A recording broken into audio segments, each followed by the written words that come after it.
В Якутии с 1 января 2019 года утилизацией мусора начнут заниматься 4 региональных оператора. Они охватят практически всю территорию региона, кроме северной ее части. Согласно федеральному закону об отходах производства и потребления, вводится поэтапный запрет на захоронение отходов, пригодных к вторичной переработке.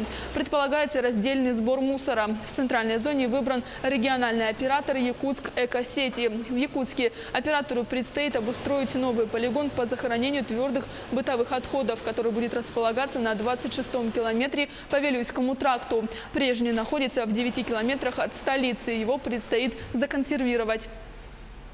Экологическая обстановка должна улучшиться кардинально. Жители, которые у нас живут, особенно по Серегляскому шоссе, вот возле Чучур-Мурана, да, они очень часто жаловались на запах, особенно зимой от полигона. Город у нас разрастается, да, у нас на Вилюйском тракте построен АГРЭС, соответственно, город не может сейчас развиваться в сторону существующего полигона.